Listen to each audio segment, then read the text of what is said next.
to pass the time. Yeah. I like that. The hobby sparks joy. I like that. Yeah, because you just do it because you like it, right? Yeah.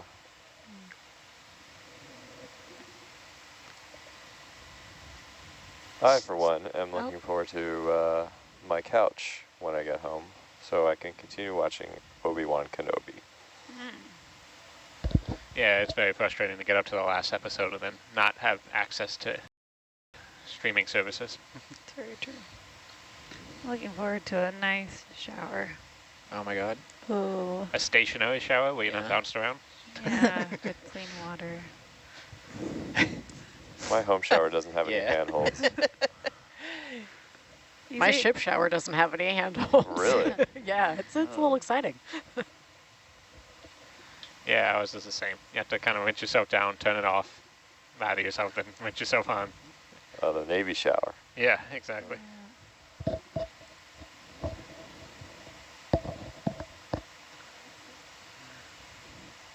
It's not a hobby, is it? Showering. Not bad. If you do it for joy. That's true. Maybe it is. I would say that taking baths for me is a hobby. Because I don't do that because I need to. I do that because I can't stop. I'm on the same boat there. I got a little jetted, like jacuzzi tub bath. And since I moved into that house, I've been taking one like every evening. That sounds amazing. It does. You got a jacuzzi tub? You could definitely afford to fly a plane. Wow. Priorities.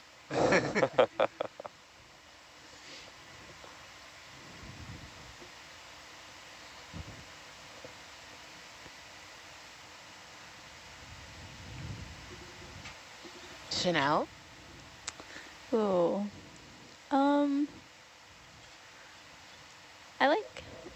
I like writing and painting a lot when I'm at home and playing with my dog. I like running quite a lot. I'm really excited to do that when we get back to land. I've run here a few times, but like... Treacherous. Yeah, I just have a death grip on the treadmill handles, and that's... I don't get the same satisfaction, weirdly enough, when I do that. I finally caved and switched to the elliptical because I just couldn't take the terror on the treadmill anymore. That may be the most adventurous thing we do here, Yeah. is that treadmill. Yeah. I'm not Do pitching. you like your ankles? Yeah, oh my gosh. It's when it pitches forward and the back of the treadmill comes off the ground. Yep. That Launch you it's out of the the most porthole. most hair raising. Not my favorite. But I like running on land quite a lot.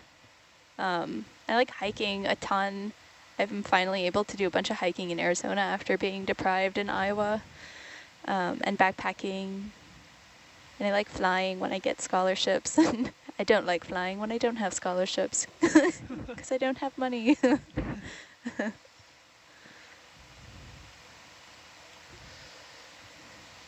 Chris, would you mind sitting up here on the screen here? Yeah. Thank you. Oh, we can do Argus Center. It's time for that. Oh dear. Look at that. Huh. Oh, I can add a hobby, foraging. Oh, that's a good hobby. Do you go mushroom hunting? Yes, we do. Do you pick them and eat them? We do. I've always wanted to do that. Get lobster mushrooms, but I'm always afraid the lobster mushroom's just going to be covering something poisonous. They don't really grow on anything poisonous. They usually grow on Ramiro, which are just firmly in the category of, not delicious until they become a lobster. But it's we had a good morel season so far. And I've missed the rest of morel season. It's now too late, so I'm hoping to redeem myself with chanterelle season's fall. Nice. Very cool. And it's now Dungeness crab season in Seattle, so crab pots are going in the week after I get back. That sounds amazing. I guess restaurant hunting is a hobby. I do that often. Do they run away? Yeah. Gotta pin them down. That's a great hobby. Finding new foods that you like is really exciting. Yeah, when I lived in the East Village for a little bit of time, we would go, my wife and I would go restaurant hopping. It's kind of like bar hopping, but we would just go to each restaurant and like get a plate from different, nationalities until we can't walk. That sounds like a lot. That's awesome. Yeah, it was fantastic. What was the thing that like surprised you the most, that you liked the most, or was most unexpected, like for your normal eating habits? Well, that's the thing. I eat everything I can, so that's a hard question. Oof, I don't know. I really like Peruvian chicken. There was a Peruvian chicken place there that was really good. It had like a chimichurri sauce, and I can eat that every day. Ooh. Sounds And awesome. yuca rolls. Near my house in Miami, there was a Uruguayan place that did amazing chicken. Yeah. I miss Chili's. You said Chili's, right? I didn't just make that up in my head. I said chimichurri, but Oh. I do love chilies. Sorry. My brain's just missing spice so much. Yeah, not a lot of spicy food on board. No. Or none at all. There's, yeah. Someone bought a jar of... Jessica. Not a jar of Jessica. Sorry, that was... but someone was bought a jar of Jessica. spicy Jessicas. Oh, gosh. Of, Chinese, like, Oh, chili never mind. peppers. Chili crisp. Ooh. Yeah. The Yes. most delicious of condiments. Yeah. And so now that's empty and life is sadder. But, yeah, I've been wanting some spicy food, too. Yeah. I brought it up with a few people, and they're like, well, there's Tabasco. And I'm like, all right. All right. Thanks for nothing. Keep Can we that do an in mind. experiment, Jess? Sure. Uh-oh. Can we toggle on and off a couple sonars to see? What one's Looking forward to interfering? returning Yeah. home to my jar of Sure. algama. Okay. I'm gonna. Right now? Yeah, I'm gonna start with. Do you want to stop the sonars there? Yeah, because they're all finicky. Yeah, we don't. Yeah, we Good don't to need to power cycle them. Right, yeah, because I was, Yeah, because it's a right. thing. It's, yeah.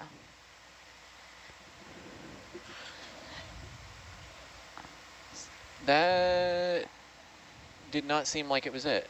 Raj. Can we try that one? Seeking, yeah. Sure. You got it.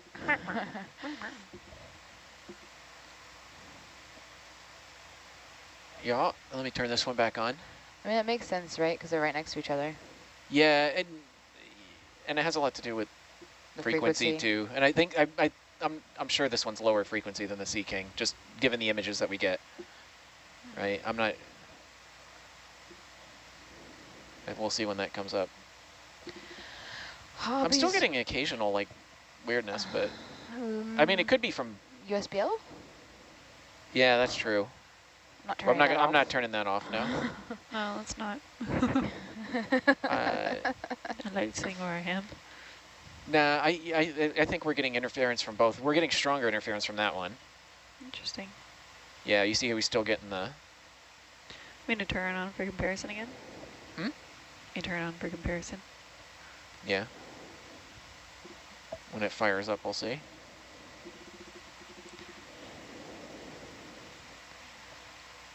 Yeah. Centering.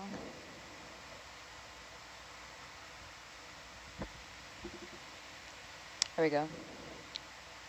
Yeah, that's the main culprit, it seems, Oh, yeah. Yep, totally. because it just starts going like crazy. Yeah. So, okay, well, that's good to know. So if we Roger. really need to get backscatter or something, we can maybe shut that off Shut during that off. surveys or whatever. Yeah, that sounds good. It doesn't do too much to the bathymetry, but if we're doing side scanning stuff, it really wrecks it. Gotcha. So, okay, thanks. I'm No gonna problem. shut this off. Let's do another experiment. We got 2 more hours. What do you want to do? Star hypothesis. Ow.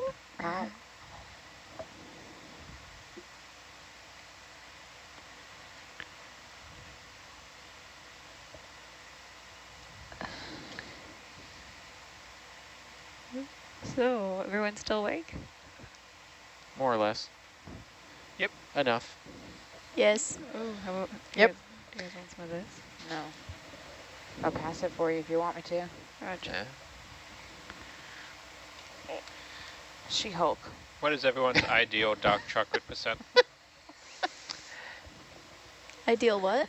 Dark chocolate percent? Break it down the center. Ooh, 0. What? More of a milk chocolate person. I mean, I like some dark chocolates. If it doesn't have nuts in it, then I can appreciate it. You don't need dark chocolate doesn't require nuts. Yeah. If it's like plain dark chocolate, then I'll like it. But then if you give me like a dark chocolate candy bar with almonds, then I'm gonna be then the I opposite. won't like it. We Yeah. need to really expand your dark chocolate horizons here. I don't really want to though. She don't like it. I don't like it.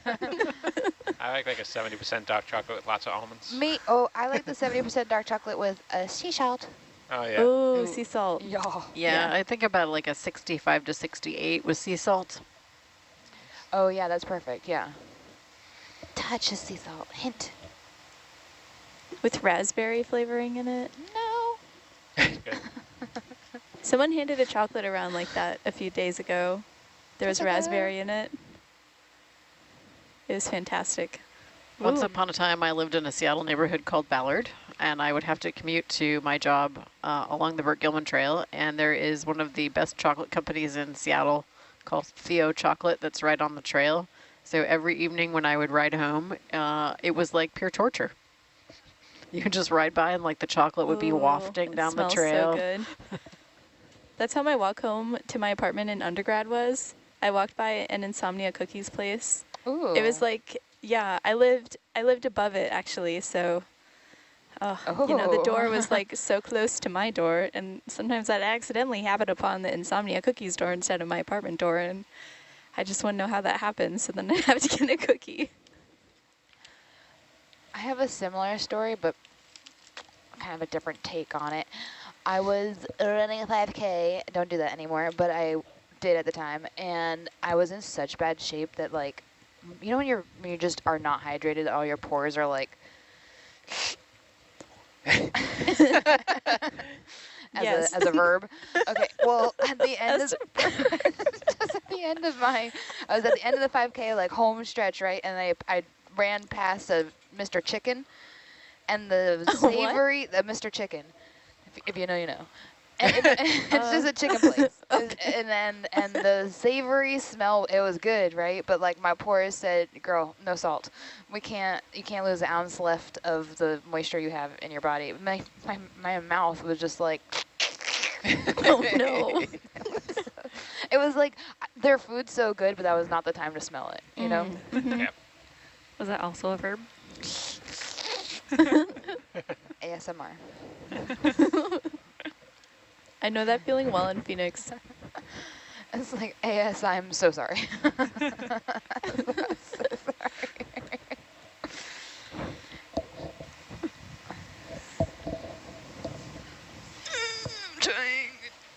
Yes, got him. An accident's gonna happen next time I lean back like that. Well done. Well done. It's like really precarious, isn't it? Yeah. Sort of like, You were bouncing on one foot. Yeah. That was really risky. You were 1 out of 5 there. there's a way that we could play it off. Like, how'd you fall down and, hurt yourself? Well, the ship was really rocking. It like caught a weird wave at that moment. Yeah, she was just like going to repair something super important really fast, and it just, the ship got in the way.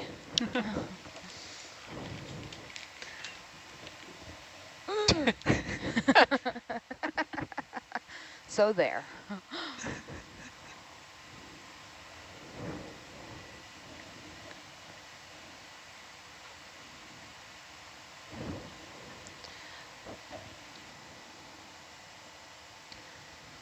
So why don't oysters like to share their pearls? Do not know. Wait. Because they're shellfish. Oh. Wow. Two fish are swimming along and run into a concrete wall, and one looks at the other and says, "Damn."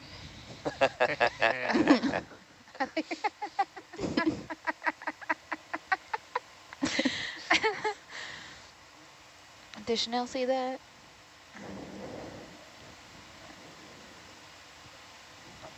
What did one ocean say to the other ocean? Nothing, it waved. Oh, it's a classic. Dang.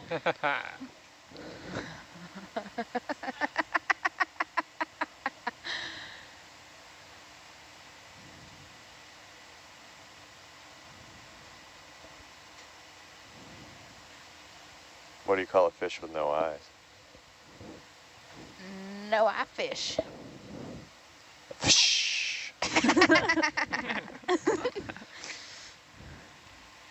Are you just coming up with these off the top of your head, or you know He's them a high from- school teacher. That is true. Okay. Yeah. It's like a requirement to get your degree. You have to have like pass the dad joke test. That would be amazing. If I paid $100 to take a dad joke test instead of like the licensing exams that, you know, I had to take for teaching.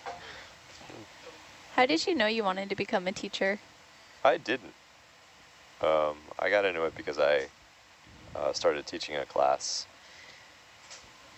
while I was working as a research technician at a lab, and that was a lot of fun. And then they asked me to teach another class, and then that was a lot of fun. And then they asked me to teach a few more classes, and so sooner rather than later, I was teaching more classes than I was spending time in the lab. So and laughing a lot more and enjoying my days more. So that's kind of what I knew. That's cool.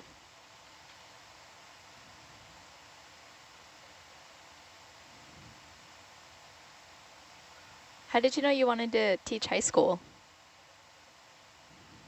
I think I don't know. I just wanted to kind of work with people that had like the intellectual capacity to really like dig into science in particular at the level that I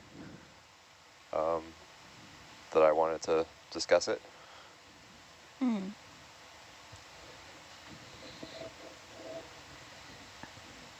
Yeah, so I kind of approached it that way, but it's definitely a lot different than I expected. There's a lot of what teachers do is it's basically adolescent psychology. There's a lot of managing people. Did you have like a psych interest ever in your life before? No, I'd actually never even taken a class until I got my master's in education, master's in teaching. So, yeah, fascinating stuff. I would say that most of the education theory, pedagogical theory about how people learn it comes from experimental psychology. So, Whoa. yeah. That's cool. Yeah. Well, yes, and. It makes sense. It does. Yeah, that's better. Makes sense, yeah. Sometimes I think I want to become a teacher. Oh, I think you'd be very good at it. You're good with people. Oh, thanks. I feel very awkward, so that means a lot. Oh, that's what's best about working with high school students. They are way more awkward than you are. It's true. I was painfully awkward when I was in high school. Exactly. It's also what makes it amusing. Some of what makes it amusing.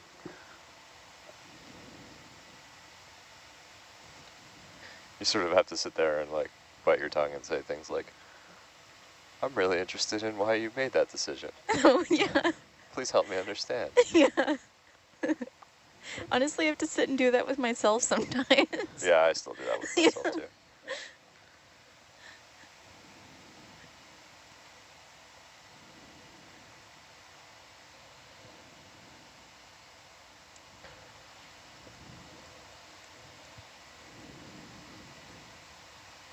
So if you're just tuning in, we are ascending. Hercules and Atlanta are on their way up to the surface. We completed our dive, and yeah, we're hanging out in the blue water. Answering questions. Yeah, my real thing about teaching high school kids is that I'm constantly challenged. Like every day is absolutely a different experience, and I'm always amazed at like how the different way that people think about things, the different angles kids come to problem solving with and the different sort of background stories they bring to the game. So I try to get everybody sort of talking about that in my classes, about things like that, and it's a lot of fun for me. That's awesome. That sounds fun, like a fun class, to be able to incorporate like parts of who you are into science. I feel like there weren't a lot of places growing up where I was encouraged to do that, but I like distinctly remember my teachers who did do that, and that's like largely why I'm in science now.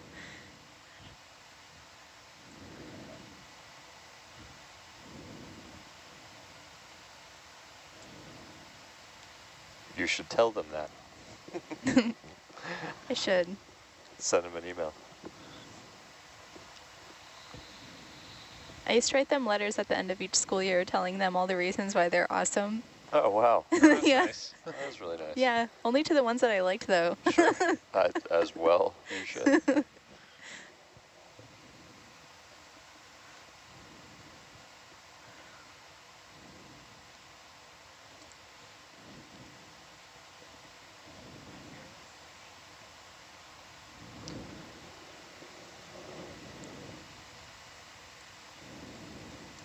Oh, I already did tell you guys my joke about sodium.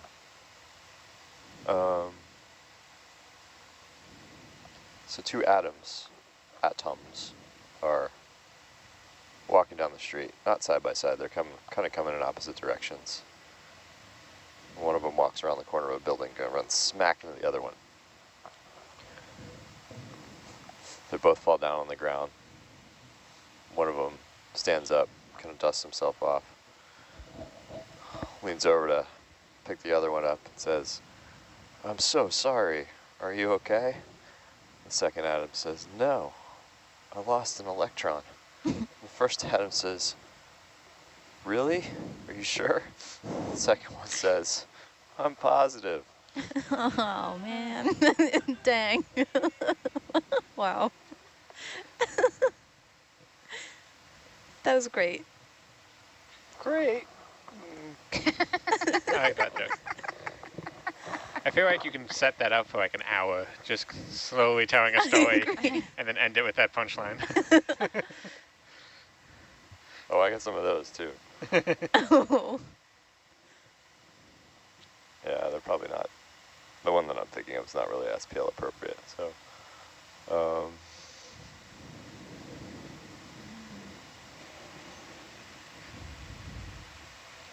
speaking of isotopes, a neutron walks into a bar. Sits down at the bar, orders a drink. Drinks it down. Stands up to pay, asks the bartender, "What do I owe you?" Bartender says, "For you, there's no charge."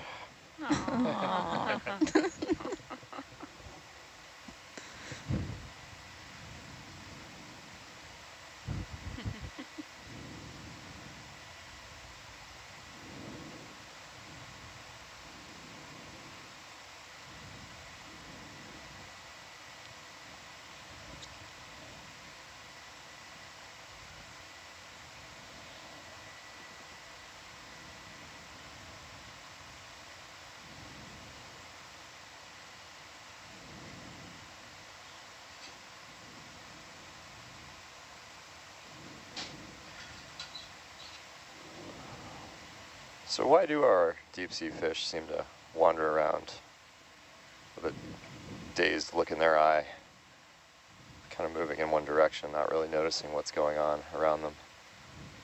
They haven't had their caffeine yet, so they're just sleeping. They're just floating through life. Yeah.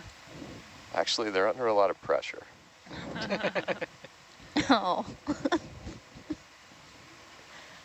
I just made that one up. It was a good one. That's good.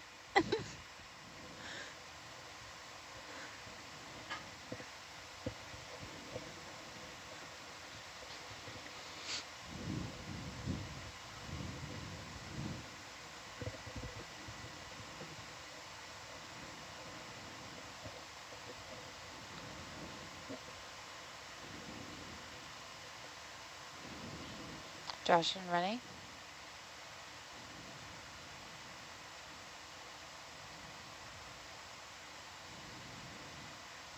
Well, they're in the same room, so it's kind of like a bang for your buck sort of wake up.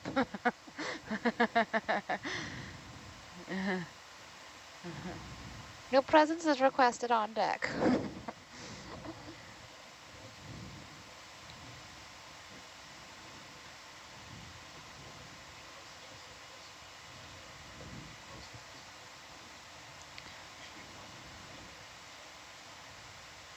It's called a walkie-talkie.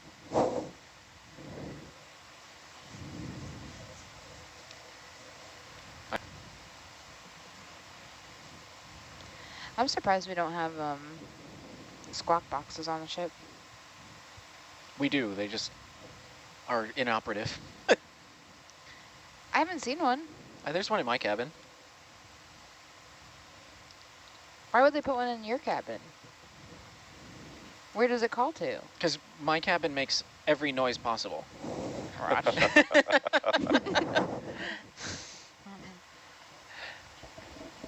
Got a little bow thruster, little sub bottom, little main engine.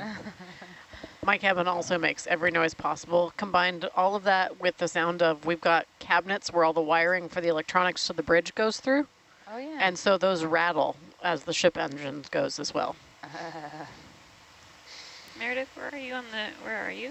I'm in room 4, which apparently also used to be like the radio room. Oh. Interesting, I didn't know it used to be a radio room. Yeah, it's got no service. I mean, she's got service, but it's got really, like, it didn't used to have service. And when the pocket door is closed and the main door, you can't hear any of the alarms because it's like soundproofed. That is disturbing. Huh. Well, we will come banging on your door. Yeah, Liz and I have a pact. If there's any drills or alarms and each of us can't find the other, we go to check the room. There you go, yeah. Yeah, totally.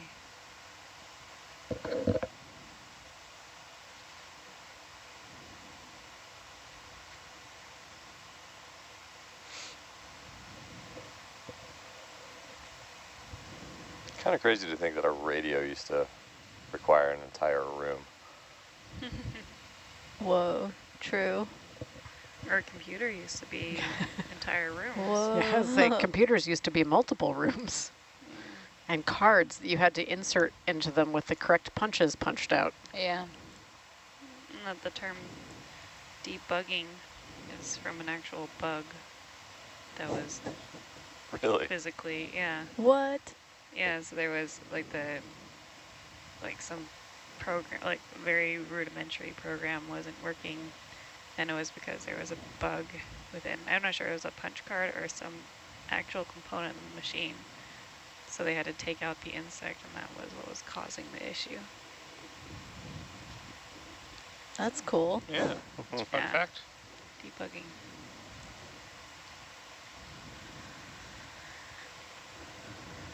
I wish it would be that easy to find a bug in a code, though, because honestly, sometimes you just search for hours and... And then it's a space. Or a rogue comma. Yeah, oh, that's the worst. I'll take a fly.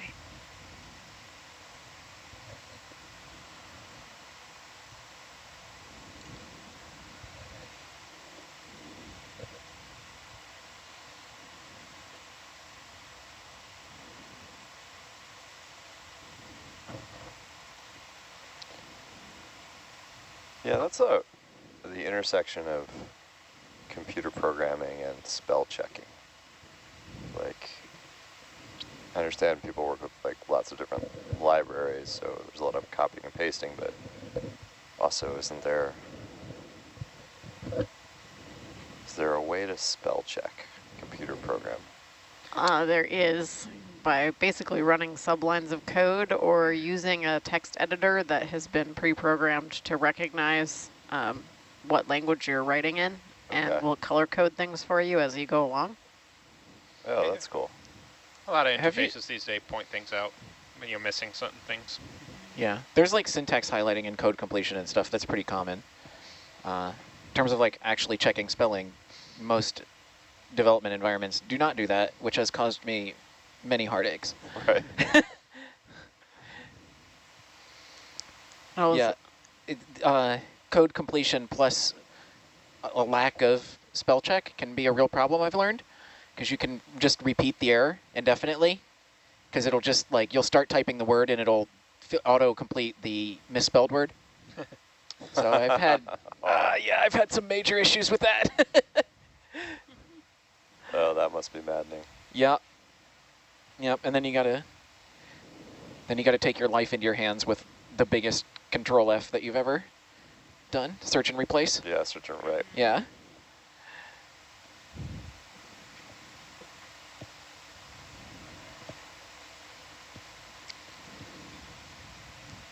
This leads to my favorite when you're compiling new code or doing a big install, and the system is checking for all of the components it needs.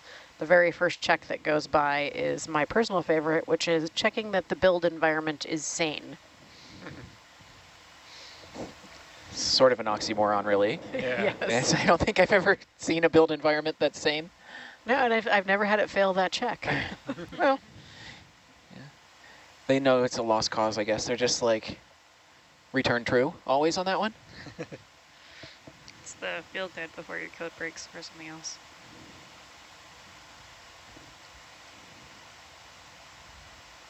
What language is this?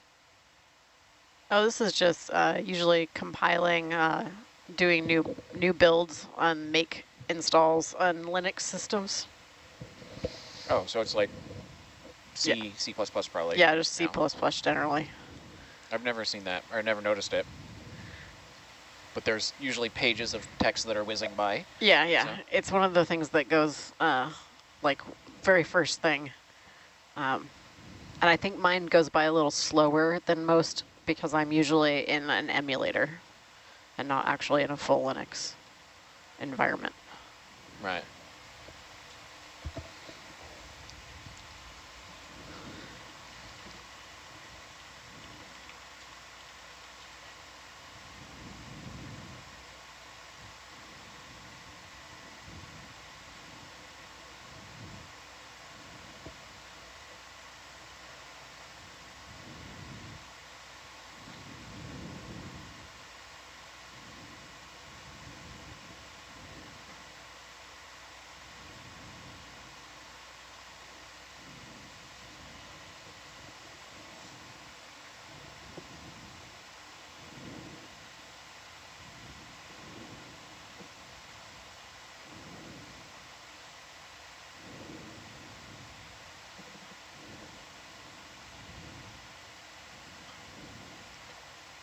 How do snails talk to each other?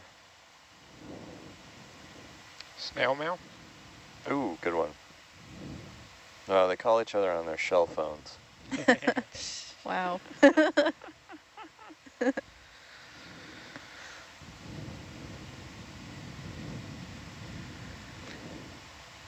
It desperately needs some better material. I think it's perfect. Yep.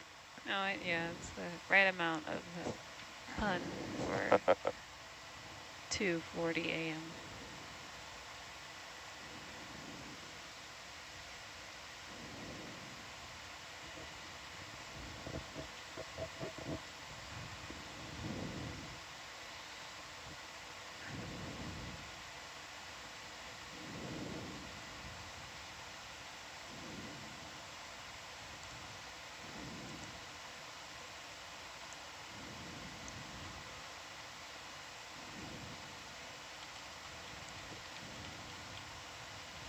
Anybody see anything cool in the plankton yet?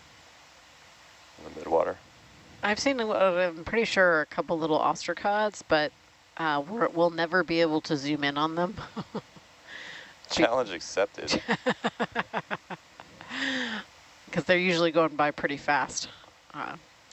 And we're not, I don't think we're in a configuration to chase them down. But otherwise, nothing really super exciting yet. I've seen one swimming polychaete, but hope remains. I think when once we get up into the hundreds of meters, we'll be in kind of more of the squid fish zone. Yeah, we're still at, what, about 11, looks like 1142 Yeah. meters down.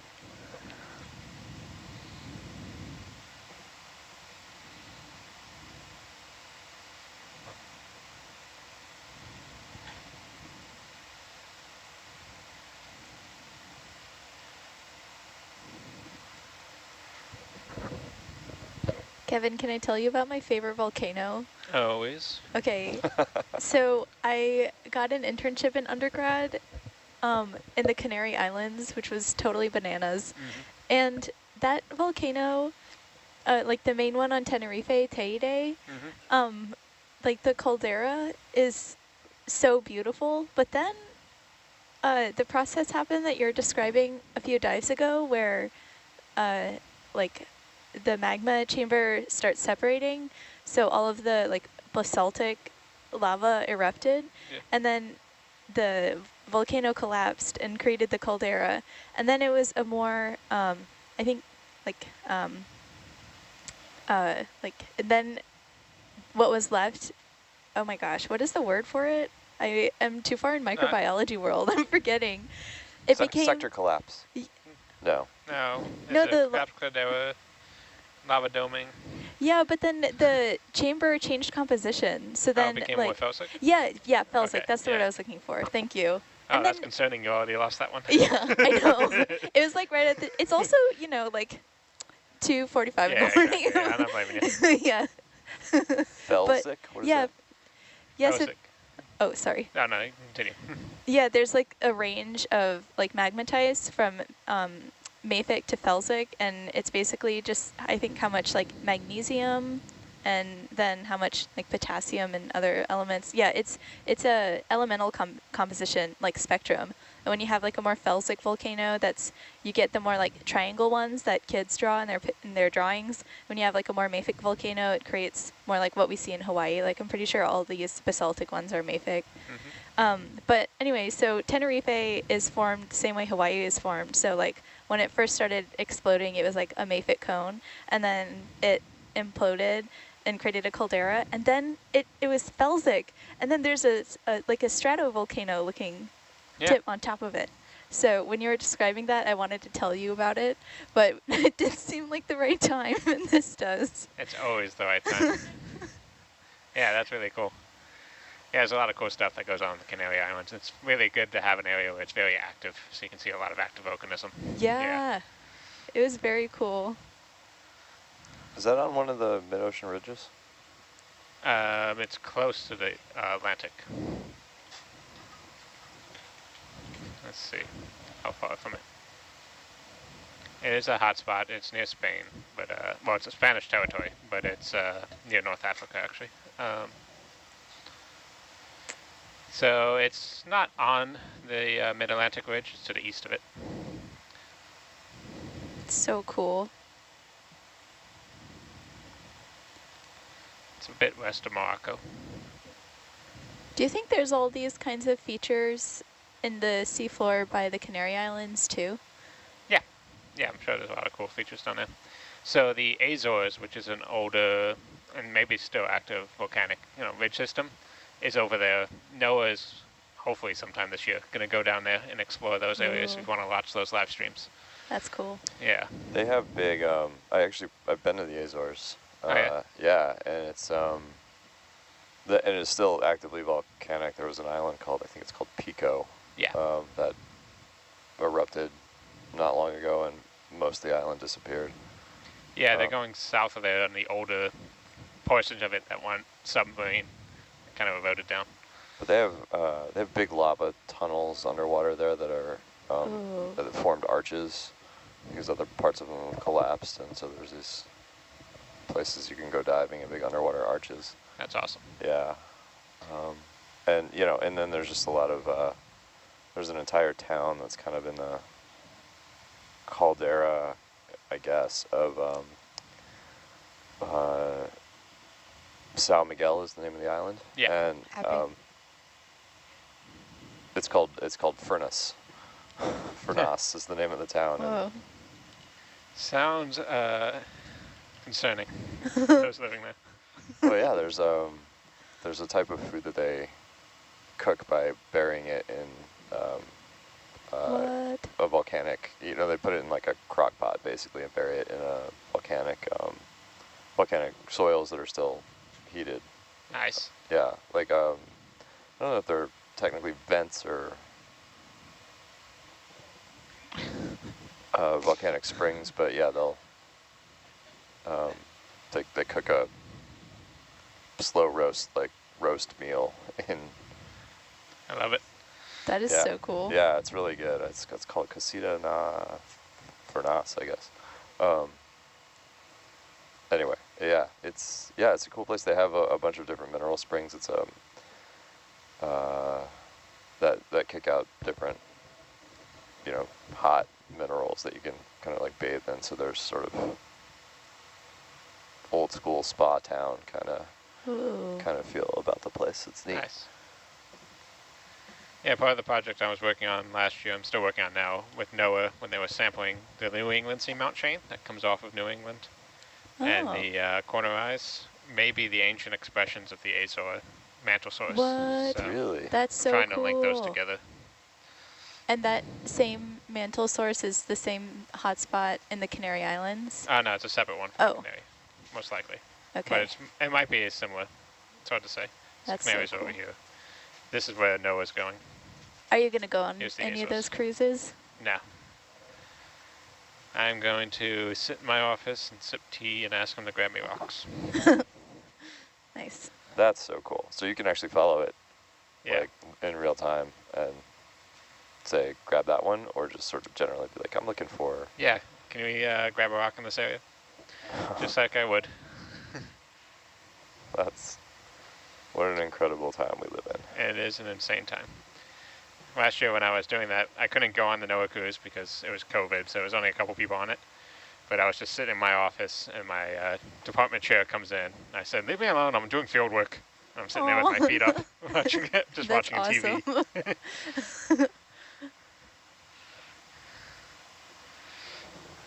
If you could go visit any geologic feature, which one would you go see on Earth?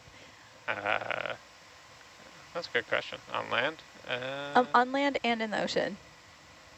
Oh, man. On the ocean, I would like to explore this area, the mid-Pacific Mountains, where it's kind of a big swell over here, the head of the dragon, if you will. Whoa, that's cool looking. I don't know about land. There's probably a lot of stuff. There was, what island was it? My advisor went to on a conference. They went to like a trip on an island, and it was like a collapsed caldera, or a sector collapse of a volcano, and you can get like all the intrusive rocks in this Ooh. basaltic volcano. I gotta remember where it was. Anyway, that sounded really cool. I want to say it was French Polynesia, but I can't remember. Supposed to be Jeju off of Korea is really cool too. They got good food. Ooh. It's important. Well, yeah, most of my geology is focused on food. What are your favorite field snacks? Oh, good question. I like good trail mix. I like beef jerky. Yeah, nothing too fancy. Those are classics. Yeah. Chips and everything always get smashed up in the Yeah. bag, so it never works. Oreos, also a great field snack. Oh, yeah. Wait, Chanel, how about you? What geologic feature would you go see? Oh,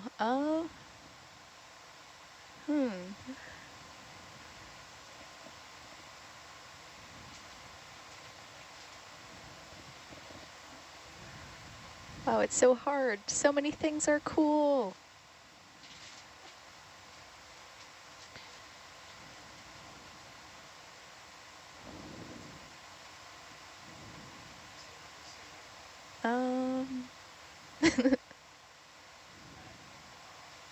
I really want to see the Himalayas really badly. And I want to see, I think they're called the Trans-Antarctic Mountains. Yeah. Yeah, that would be very cool as well. You can go to the Dry Valley in McMurdo. I mean, not in McMurdo, in Antarctica. When my wife was there, they took a helicopter tour around there, and they stopped by, and they're talking to paleontologists who have like freeze-dried moss from 20 million years ago. Oh my It's gosh. really cool. Cat, she sounds so cool. Yeah, she's a lot cooler. Imagine me, but like 10 times cooler. I feel like I need more information. Like she was in a helicopter flying around Antarctica? Yeah, so that was an undergrad. She was on a expedition, they were camping on the sea ice. So she was there before the actual season started because it had to be cold. So she had to go through Happy Camper School when it was like fully dark out, which was miserable. But and then she was camping on the sea ice, and they were drilling through it and doing seismic imaging. So they were kind of blasting down sound waves to measure the subsurface to figure out where they're going to drill in the next campaign. But so it's kind of fun towards the end of the expedition. She's sleeping on the ice, and you just hear ping, ping, ping, ping, ping, because the ice is cracking beneath her. Oh my gosh. Slowly. Yeah, sounds fun. Yeah, it sounds great. so much fun. And there was an unheated tent, of course. But yeah, afterwards, when she went back to base, she had an opportunity to go on a helicopter tour through the Dry Valley and Oh my gosh. visit some cool field sites and people who've been out there for months and their clothes are all tattered and they're so Yeah. excited to see another human being. Yeah, I'm sure. Whoa, so they wintered out there? Yeah, Oh my gosh. and their their clothes dissolve over time. Like, it's crazy. Those people who are out there in the paleontology, doing paleontology work.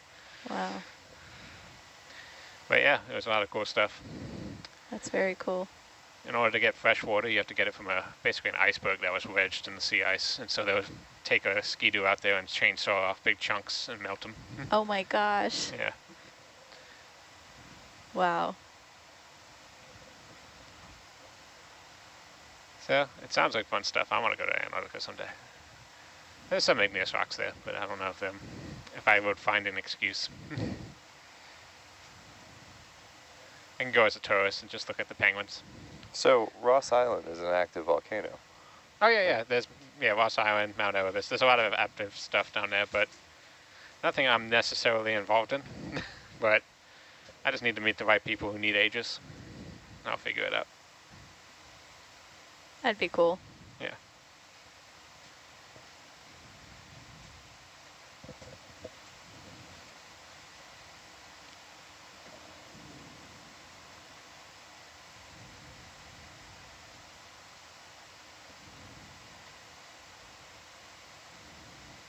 I'd have to say, checking out the summit of Mount Erebus would probably be the geologic feature I'd want to see the most. Oh yeah. Wait, of Mount what? Mount Erebus is the southernmost active volcano in the world. Yep. It's pretty close to McMurdo too.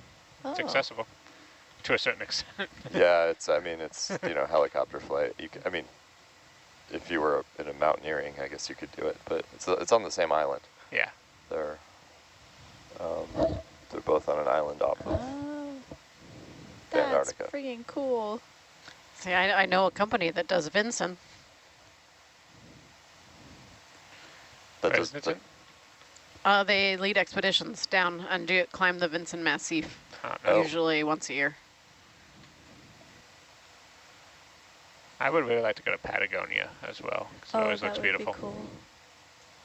Patagonia is absolutely on my list. El Chatan.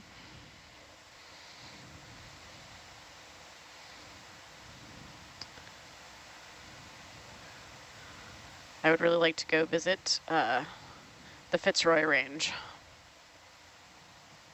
Where's Why? that? Oh, it is in Patagonia. It is this massive granite mountain range outside of the little village of El Chatan. Nice. Looks like some good, dangerous rock climbing. Yes, Yeah. that's what it's known for.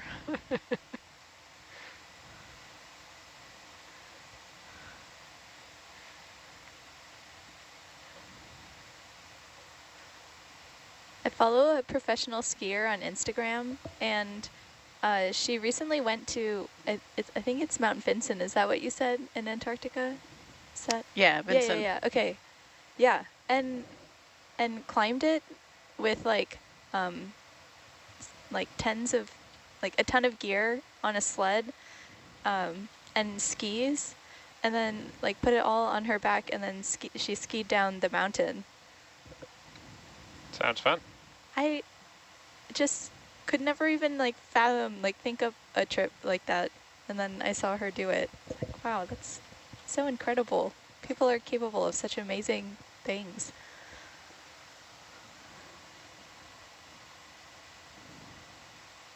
I'm just trying to go collect soils. I'm just trying to do field work for my office.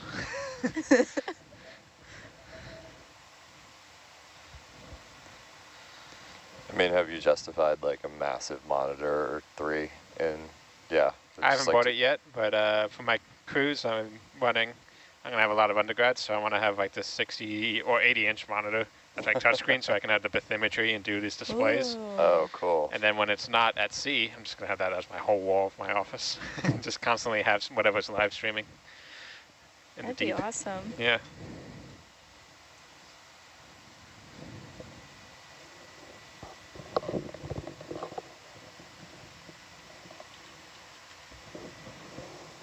Onye, how about you? What's one geologic feature you want to go check out?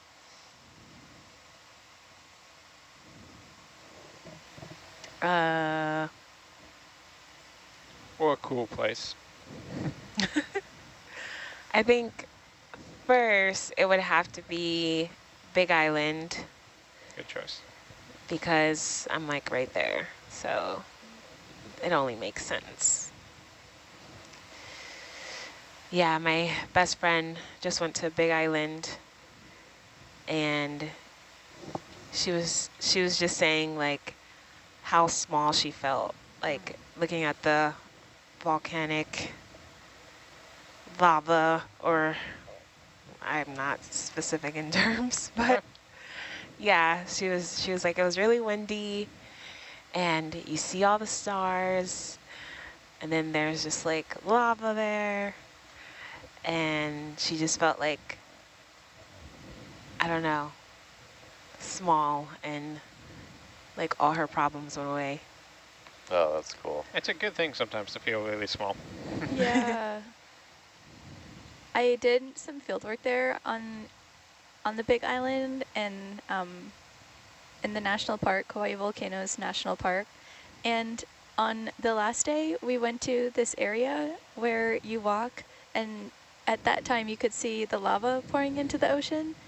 And it was really cool, but you had to walk like pretty far for it. And some people thought ahead and brought/rented bikes, but we were in like fieldwork brain, so that foresight wasn't really there.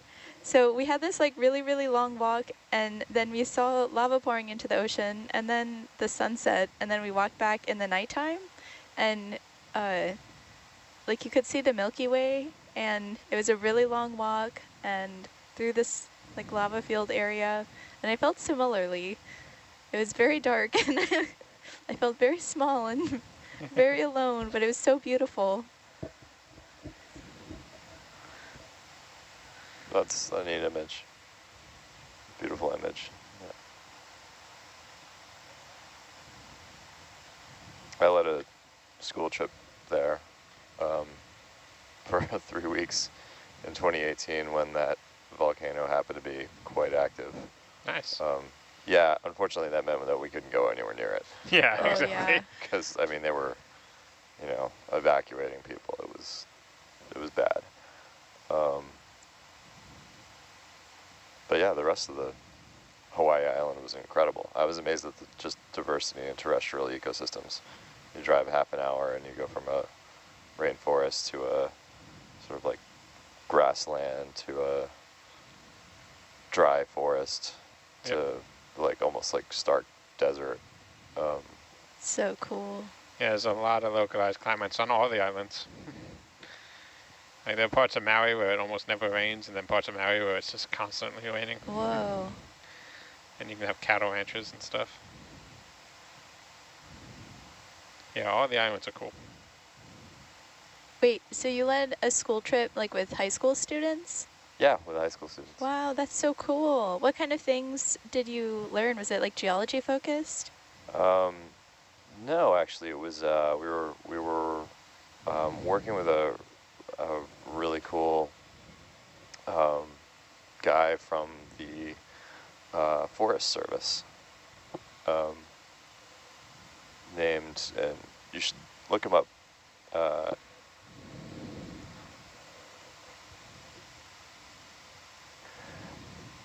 He was he is a researcher at the Forest Service there. He's a dry forest ecologist. His name's Christian Giardina, and we were doing like biocultural restoration work. So we were traveling around and planting trees and working in a few greenhouses that were trying to like repopulate native plants. Cool. Yeah, and we That's got so cool. access to some incredible places, like some of the research preserves that tourists don't get to go to. So, yeah, that was super cool. Did you get to see sea turtles? We did get to see sea turtles. Oh my gosh. What was that person's last name? Giardina, Giardina. Hoku works with him. So she's working on that rapid ohia death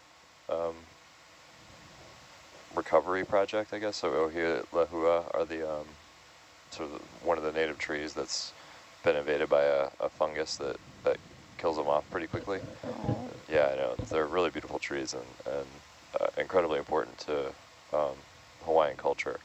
And also, sadly, you know, they've got like quarantine areas where you go through like full biosecurity, like, you know, bleach your shoes and everything, scrub the tires on your car, kind of stuff. Yeah. So anyway, yeah, Hoku works in a working group that's working on ways to solve and restore, prevent that from spreading, and Christian Giardina is one of the advisors on that too. Wow. Cool. That's very cool. Hoku is, anybody who's listening to our conversation, is the Science Communication Fellow on the 8 to 12 watch. The one before us. Yeah. I feel really lucky to have gotten to sail with her. Yeah, she's pretty cool. Yeah. Everybody's pretty cool. This Honestly, is a great group.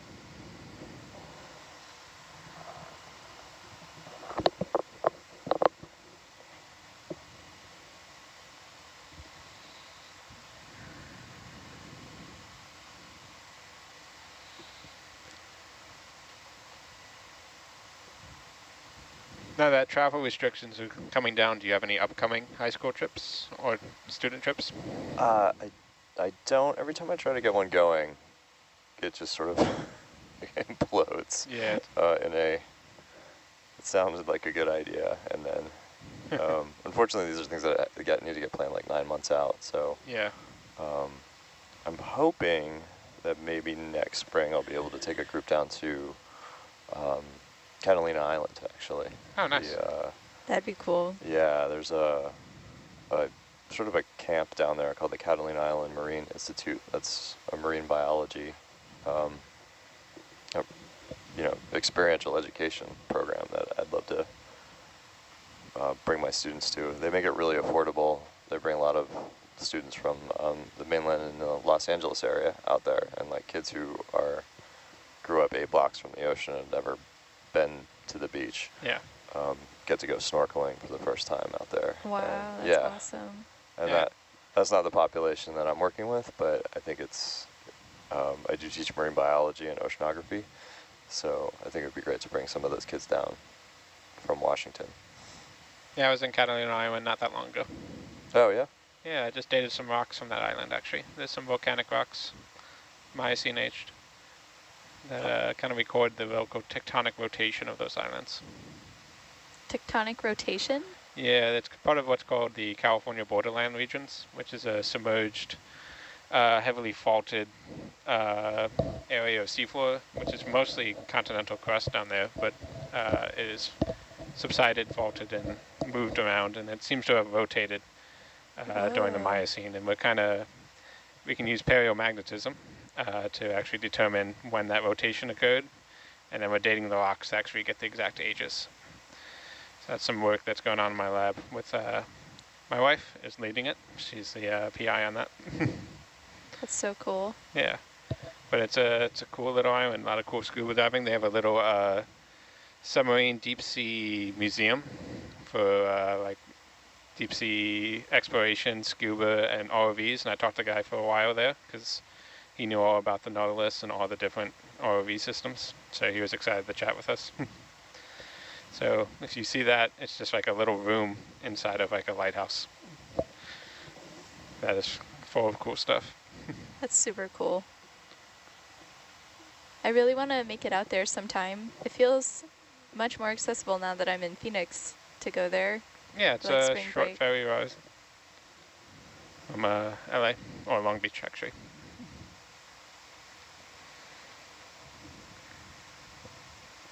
But a lot of really cool stuff. There's a lot of rocks. There's a lot of dives in that area, and a lot of rocks we covered, and no one has ever looked at the rocks. So she just wrote a proposal. She just put in to do work on all the rocks from we covered from all the ROV. There's like 5 ROV expeditions along the Channel Islands that grab rocks. That's cool. Yeah, sometimes it's surprising. You just go out. That's one of the benefits of doing intercollaboratory work like we do on the Nautilus. It's just sometimes you talk to a biologist and they're like, yeah, actually we grabbed rocks and we got a whole bunch of stuff from this area no one has ever looked at. And you're like, all right, thank you. I will take those. That's awesome. And then, you know, none of the biologists are ever interested in all the snails that I picked up off the rocks. I'm sure someone's interested in them. Just a bunch of dead snails from the desert.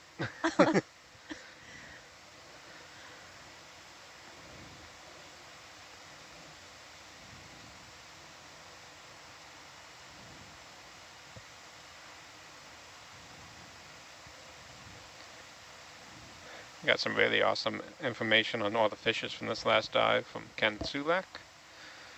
Reading through it now. Oh, sweet. Yeah, we saw some different ones. Yeah. He does say that basaltic features, you're going to find a lot less fish because there's much less to forage on. They mostly eat in fauna in the sediment, so they're not good on the rocks.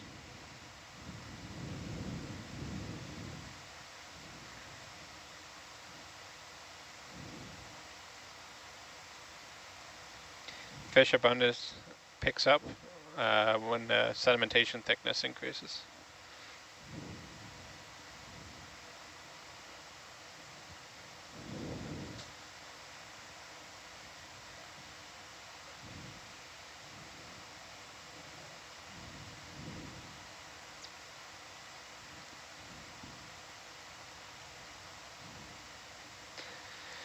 So the bumping into rocks is not normal behavior, and that is a function of the ROV.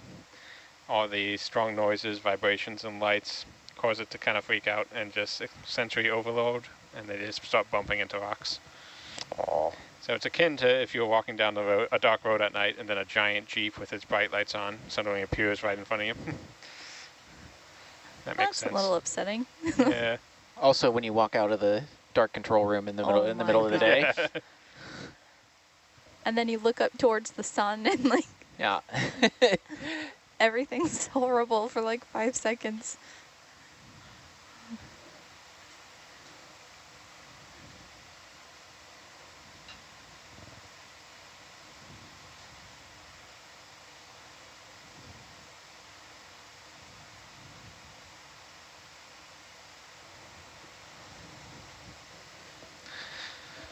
So the tripod fish we had that kind of shot off as soon as we started to zoom in, that is what's called a sudden Marthorian type escape reaction, where they have these Marthner cells, which are giant single neurons that run from the brain to the tail in many fishes, but not eels. And what that happens is they can cause a sudden simultaneous contraction of all the muscle segments, causing it to burst off in a specific direction really fast. That's pretty cool.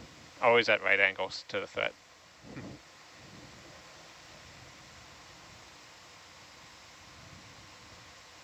And if we see another one of those little small tripod fish, we need a good close-up of the head, because that species that he thinks it is, he's not sure or hasn't been recorded in the mid-Pacific, so it'll be good to know if it is what he thinks it is.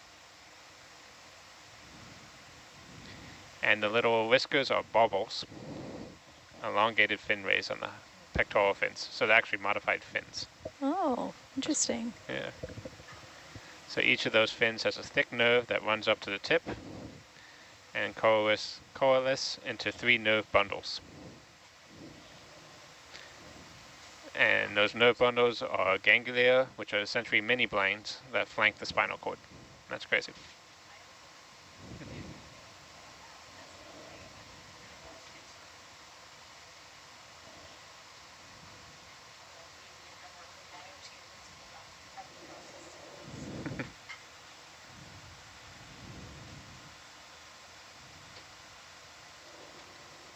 Thank you, Ken Sulak, for all that awesome information. I was going to say, thank you, Dr. Sulak.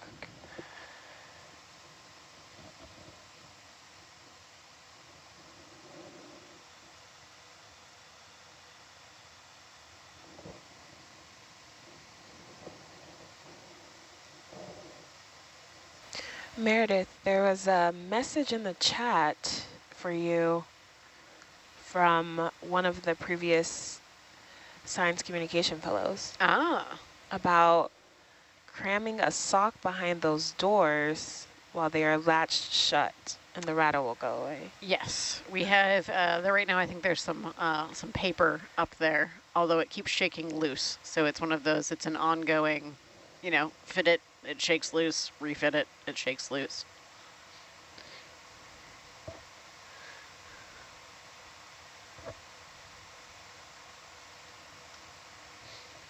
Yeah, you probably don't want to go like just yanking on wires. I did find that there was one of those like toggle latches in one of them that had not been properly latched, and that was making it louder, and that's now secured.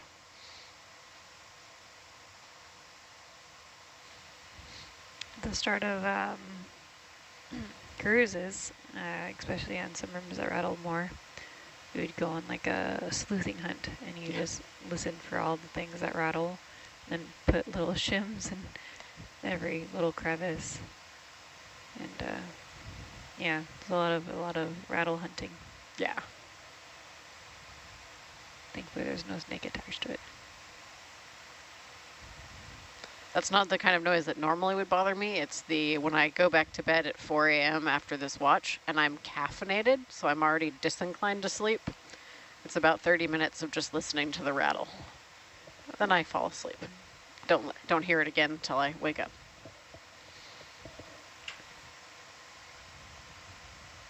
Yeah, I downloaded podcasts for that very reason.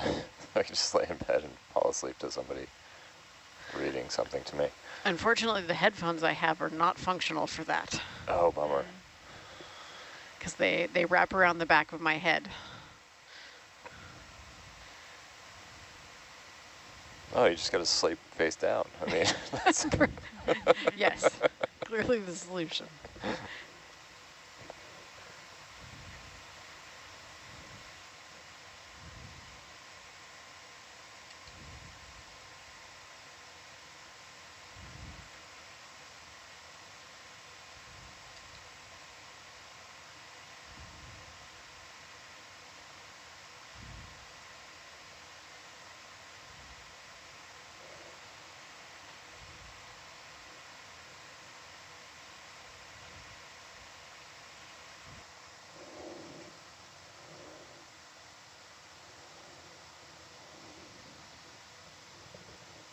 So are we in the oxygen minimum zone right now? 560 meters? Or did we pass through it already? I think it's actually a little deeper in this area. It looks like we passed through it at around 600 meters. Okay.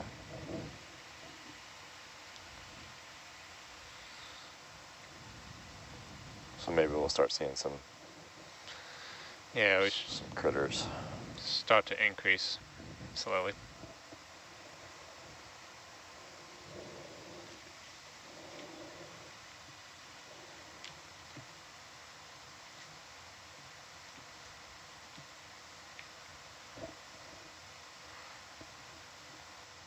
Come on, nyctophids. Have we seen any yet? I mean, we saw those pretty big shiny ones. I think those were in the same. They're in a sister group, but they are another species of lanternfish. Okay. The iridescent ones with the clear scales and the... Yeah. Yeah. We did see some, not, I wouldn't call them, like, they weren't thick on the ground or thick in the water column, but we did see some on those dives that were closer to the main atoll. Okay.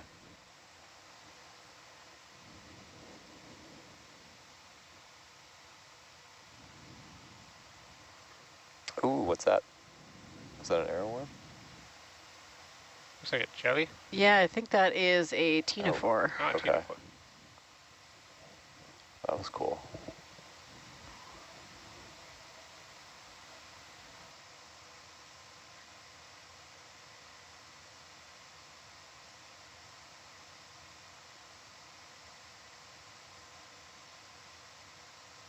Ooh, another jelly? Yep, that form of jelly is actually one of the most common worldwide. Is that an aquaria? I am double checking the name. Okay.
Hey.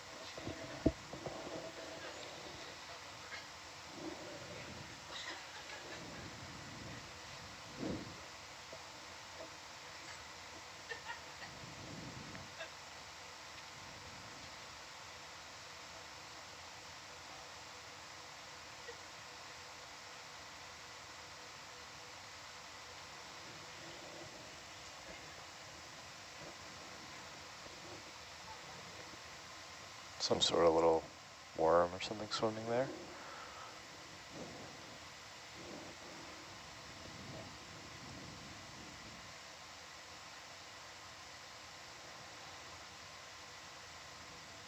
Oh, there's another... A squid. Is that a squid? It's kind of a squid shape, but I can't see it. Yeah, it's a little too close to the lens.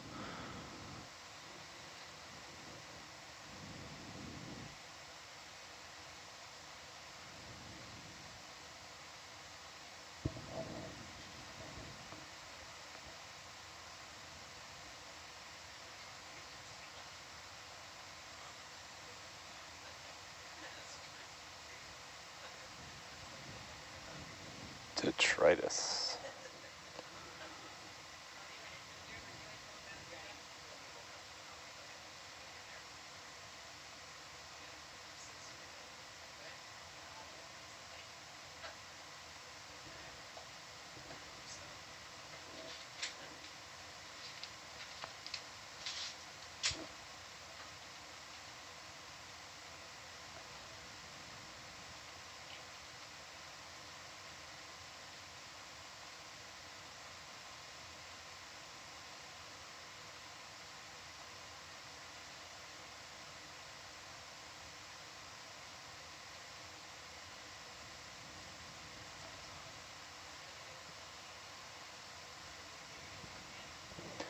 I was convinced the other night watching the exploration of the columnar basalts that there were that the marine snow was schools of fish swimming by, just watching the TV in the mess. And everybody at the table was like, "You're crazy, that's not..." And yeah, sure enough, I was imagining things. I was imagining little swimming objects, or I was seeing them. And when I came up into the van to relieve Dan, the other video engineer, for dinner, Like, yeah, sure enough, on these much better resolution screens, they were not fish. Yeah. If you stare at the screen long enough, you'll start seeing whatever you want to see.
So our circular jelly friend is from the genus Solmissus.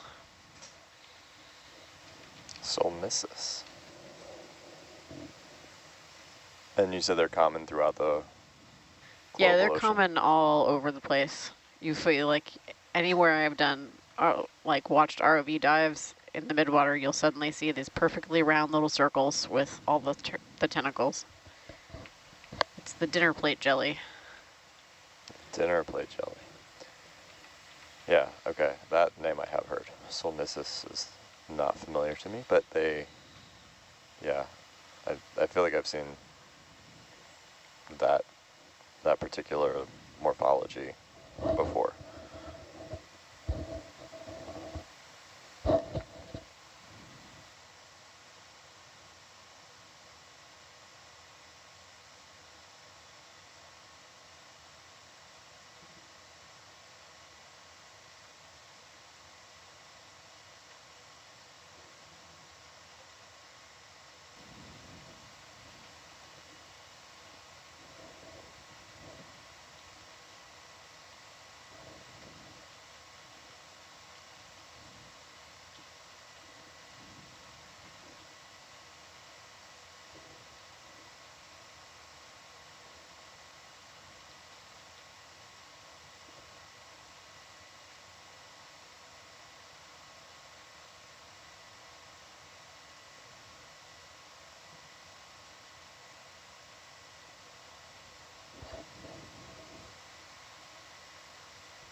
So, reading over oceanography text, they, coastal oceans are much more productive. It makes a lot of sense because there's upwelling and bringing nutrients into shallow waters and runoff coming from land. And they say that the central parts of the ocean can be, like, they use the term biological deserts.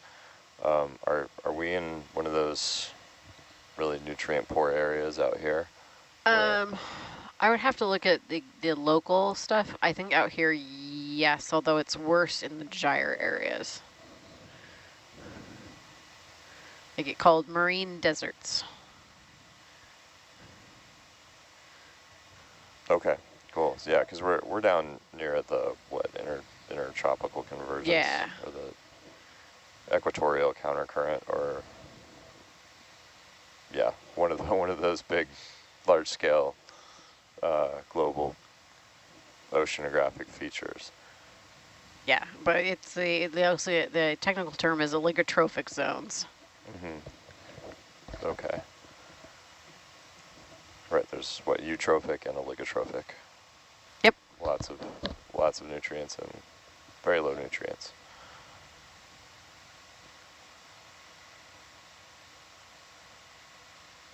It's one of the reasons we have this beautiful blue water every time you're outside, is because there's very little in it.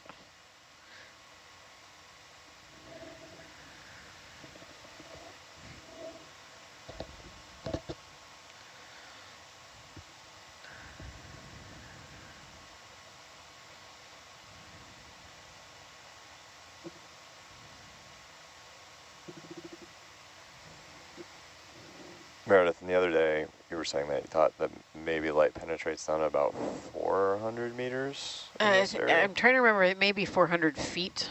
400 feet. And that's the record Secchi disk depth. And so it's not total light, but that's the photosynthetically active light. So you can have light below that, but it's not enough to drive photosynthesis.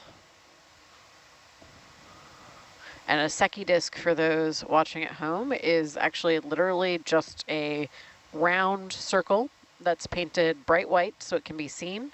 And it's an old school oceanographic instrument where you put it over the side and the rope it's attached to has meter marks, and you just put it down until you can't see it anymore. And then that's the Secchi depth.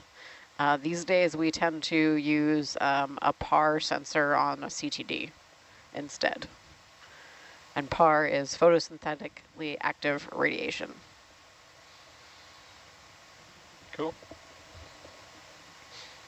Yeah, Secchi disk is a great, I mean, if you've ever seen what it looks like, it's basically a plate that's with a hole drilled in the middle and it's kind of like lowered, sort of like broad area wise down in the water, like Meredith said. And when you can't see it anymore, that's the Secchi depth.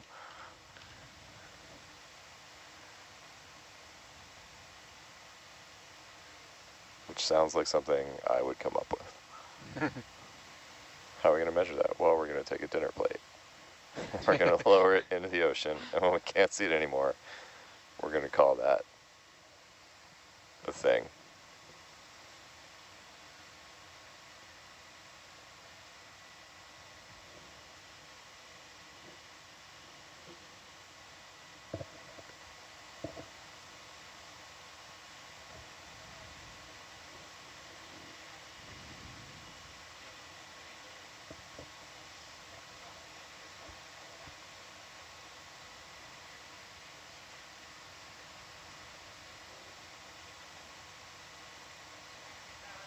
Shrimp. So I had my depth totally wrong. The record Secchi depth was 80 meters, which is about 260 feet. Yeah, I mean, at that point, it's so far away that it's just small. Yeah. It doesn't, like, even if you could see it, it's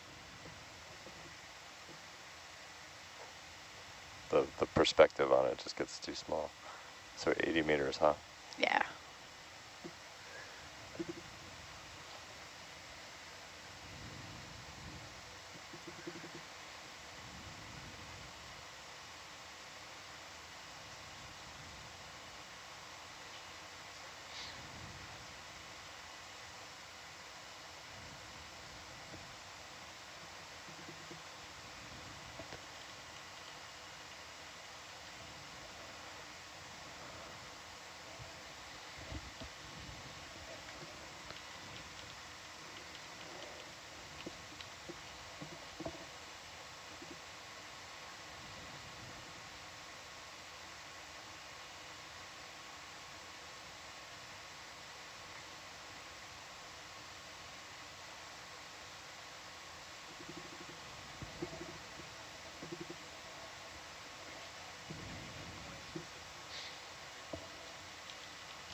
Yeah, in fact, the Secchi disc would be, you could make it at home fairly easily.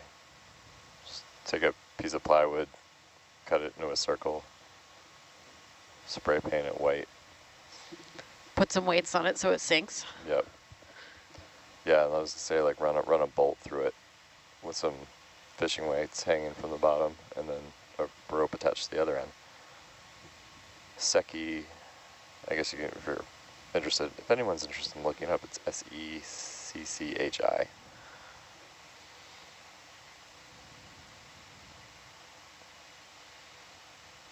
Ooh, there's a long string of something.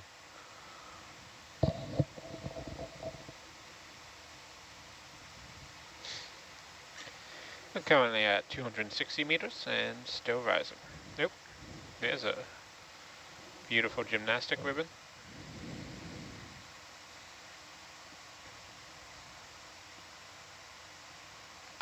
Yeah, what is that? It looks like a shrimp antenna.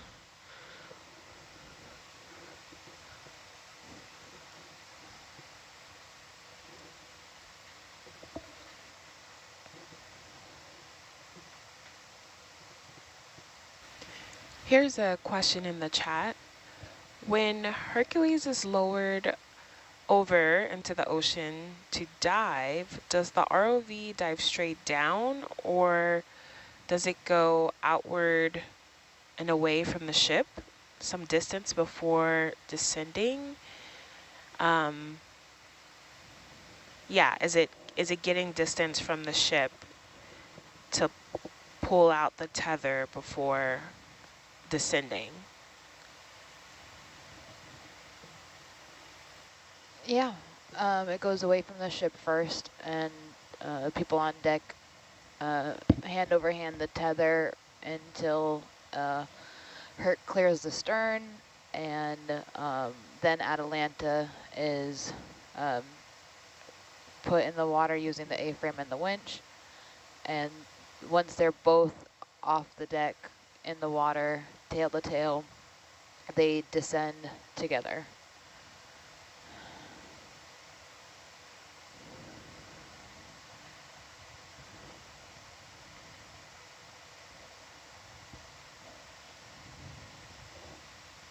So that's just to make sure that there's no kinks in the, no wraps in the umbilical between Herc and Atalanta, or just to kind of get them as far apart as possible.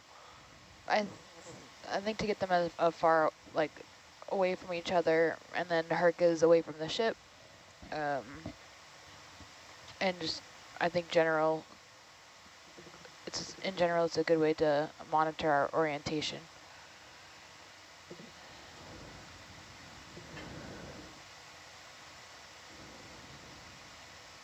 Yeah, I imagine being at the surface and being sort of like bounced around by waves.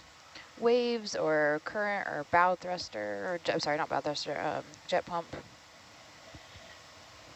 There's a lot of things going on at the surface. The last thing you want is the tether to go under the ship. Yeah, yikes.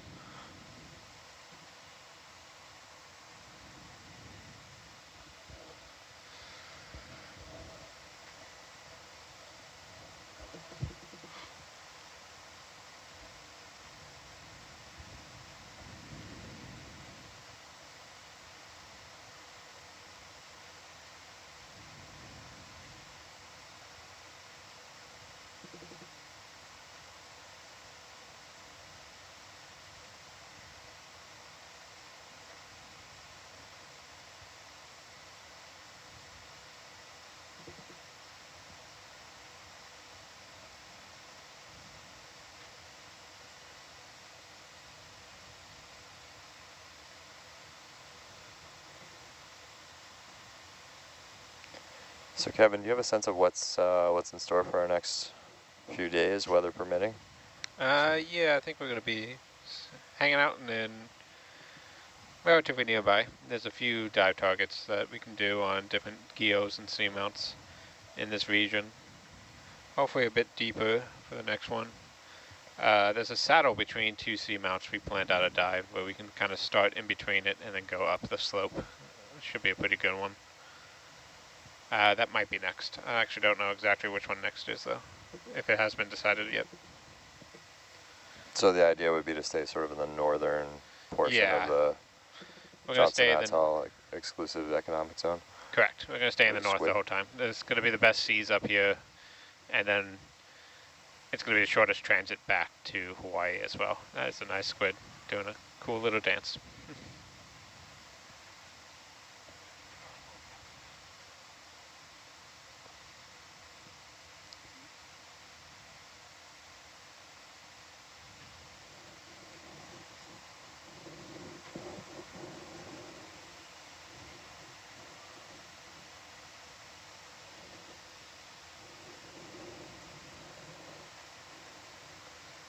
We have 1 week left before we land in Hawaii. Right. But it's, what, a 3-day transit back? So Yeah, so we only have a few more dives. Yeah, just a few more days of diving. Mm-hmm.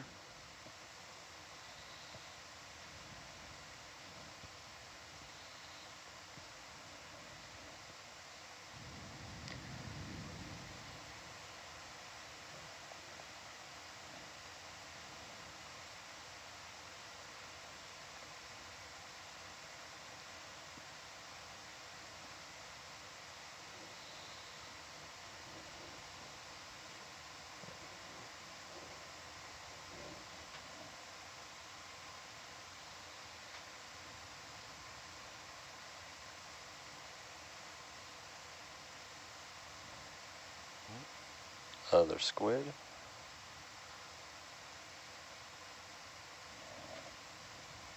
Can't keep up.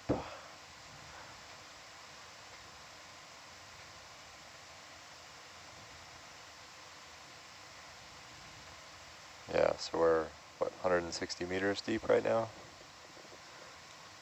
It's starting to attract a lot of attention.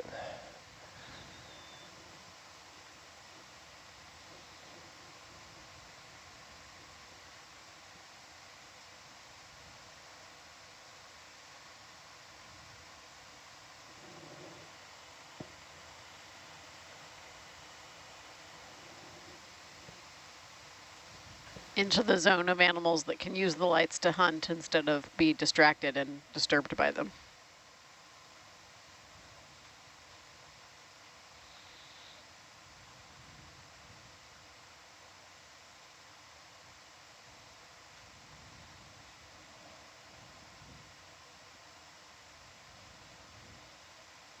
Oh, here come the squid.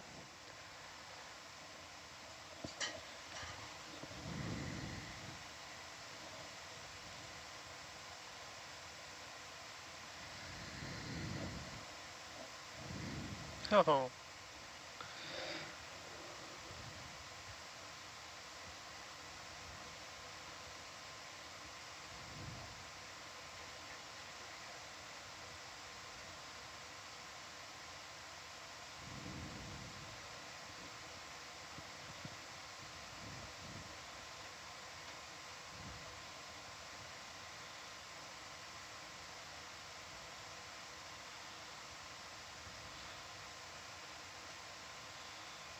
Oops.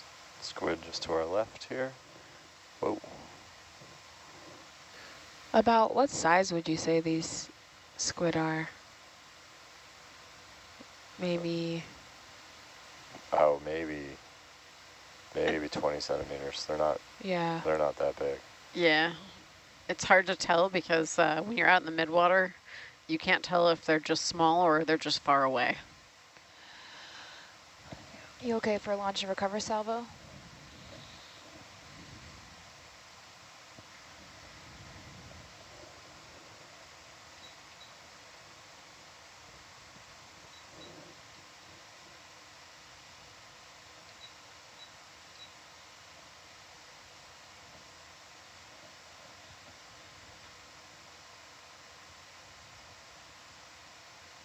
Yeah, nice.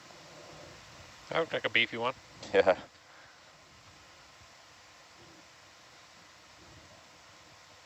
You can see a bunch down in the distance in the bottom left corner. Oh yeah, look at them all. kind of coming like, they move in fast.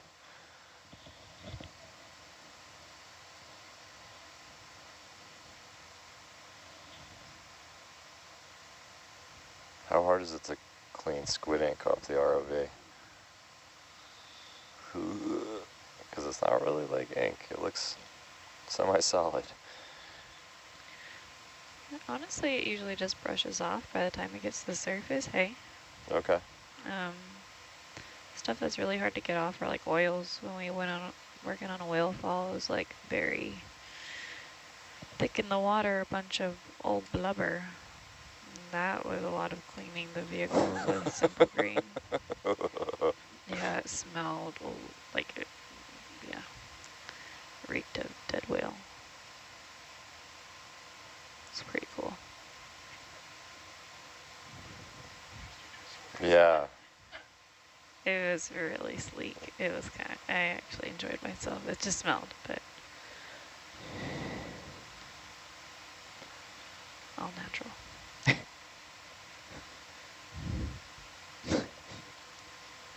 Yeah, I once watched a necropsy on a 45-foot fin whale, and I have never smelled anything like that before or since. It was awful. It was awesome, and it was awesome. Or awful. Possible.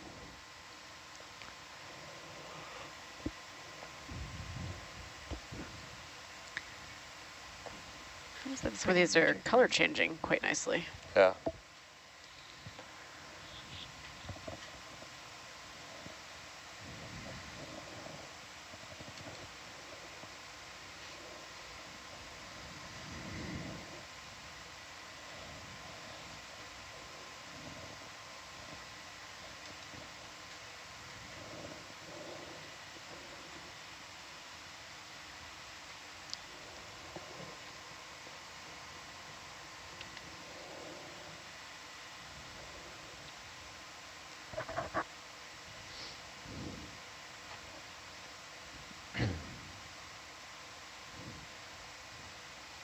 Oop, there's a little fish. McTophid shaped.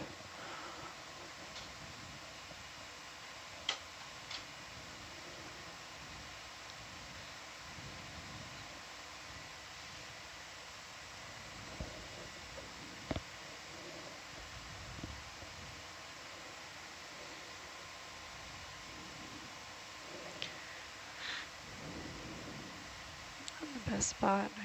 It's hard to lateral over right now. The Atalanta cam is pretty impressive with the squid. I can change the heading a little bit, or the bearing a little. Bring you to the center if you'd like. Yeah, I'm gonna give full lateral and then see if that gives us anything. Okay. Is it like 70? Otherwise, maybe. So surface current, that's really... I'm all stop on the winch, 50 meters. Roger.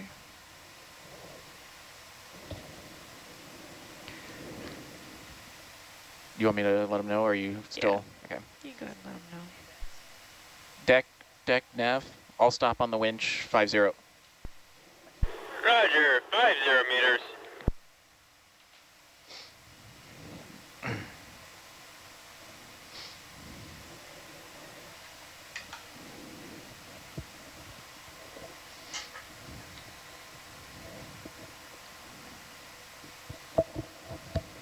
Looks like it's starting to go.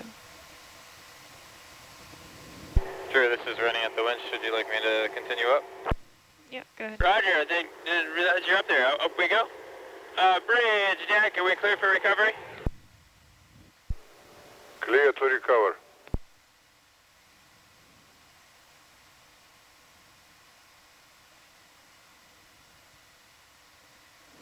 For anyone tuning in, definitely stay tuned in, because after the ROV is up, shortly after we'll bring everything to the wet lab and process all the samples, and we live stream that too. So see what we do with all the rocks that we collect and sea cucumbers. It's very exciting stuff.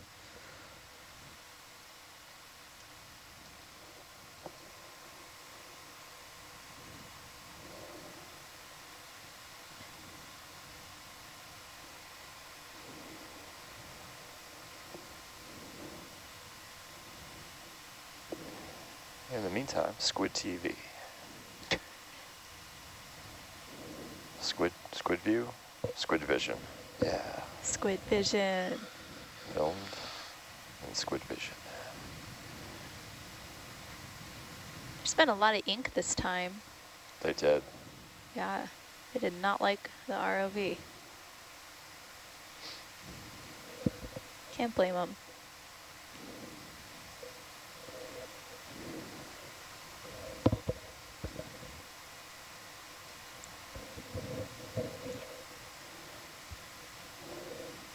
For those tiny little fish? Yep, a school of fish. Oh, a school. Oh, I missed it.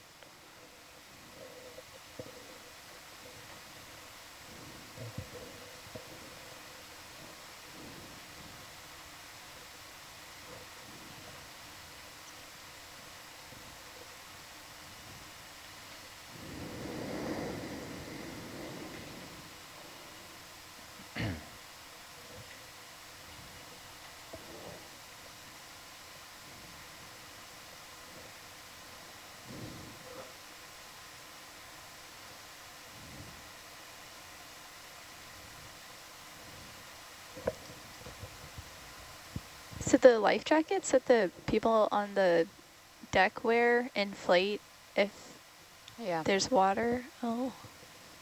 There's a pull tab. That's cool. They're work vests. Type. I said they're work vests.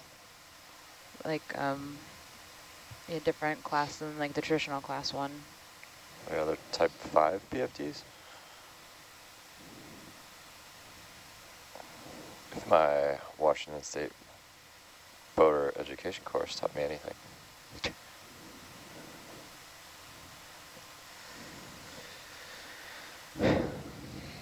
They don't count as being on board your boat unless you're wearing them for Coast Guard purposes.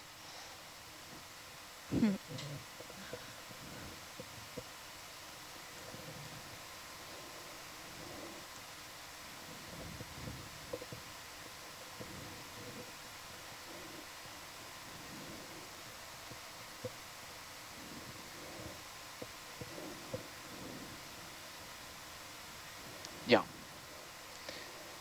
Bridge nav, reduce thrust to 25%. Herc looks so beautiful when it gets to the surface and the light. Yeah, it's so pretty.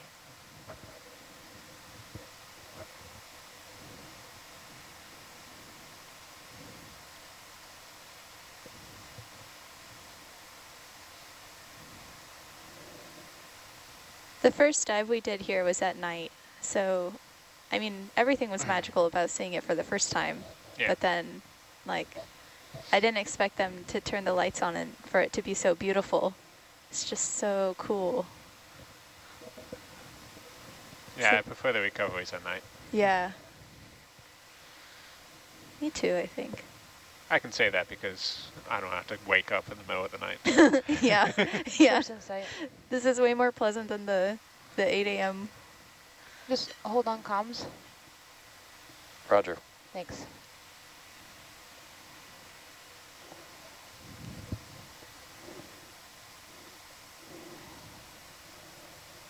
Okay.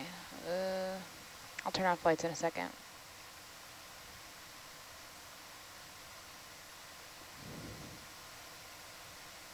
Yeah.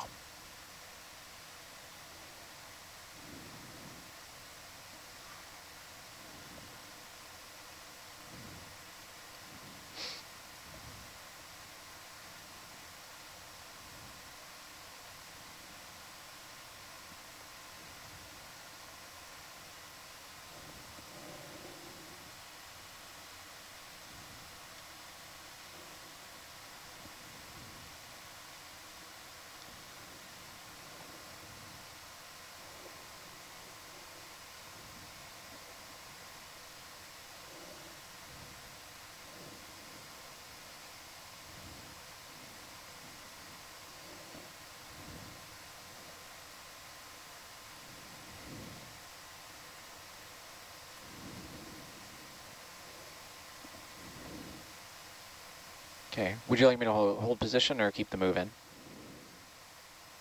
All right, Raj.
Ugh, sorry.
Sharks in the water.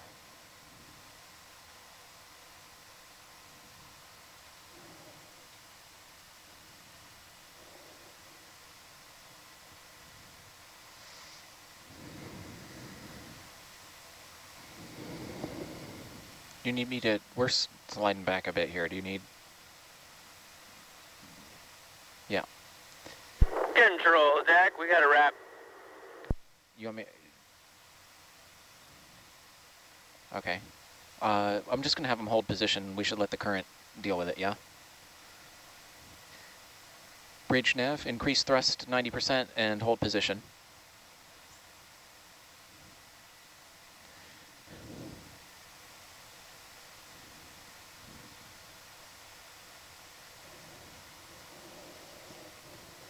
Yeah.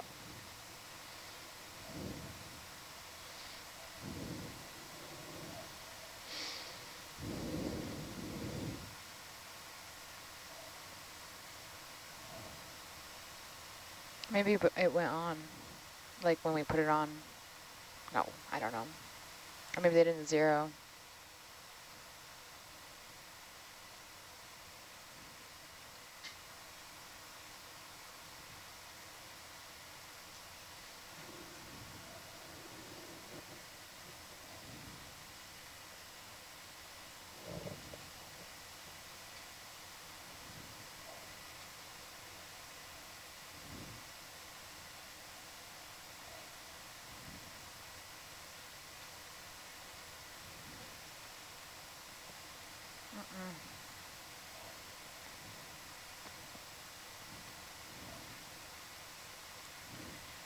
I just don't like.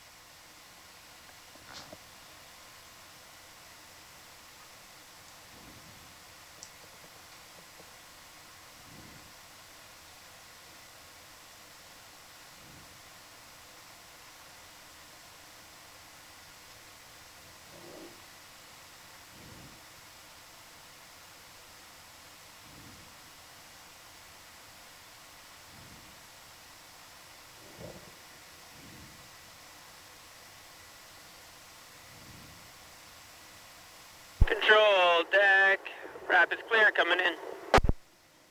Roger.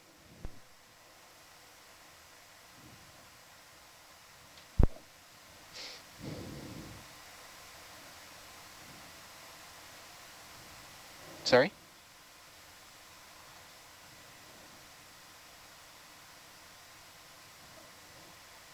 Okay, well, I can reduce the thrust somewhat.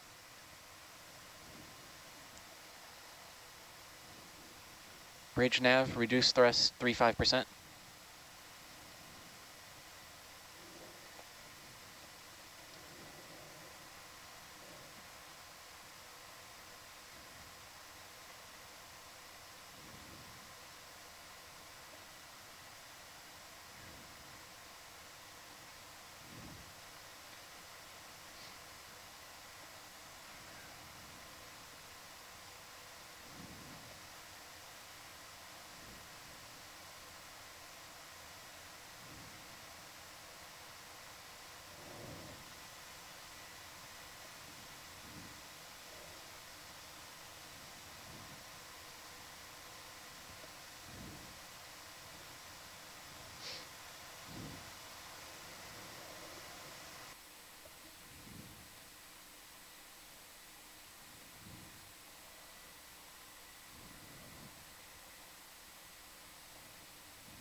It's still. Vehicle out of the water.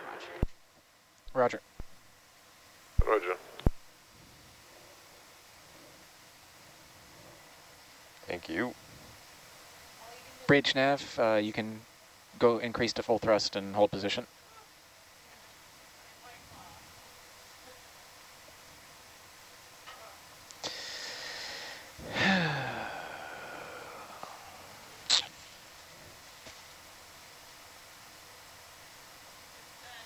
We did it. Sea pickles, recover again.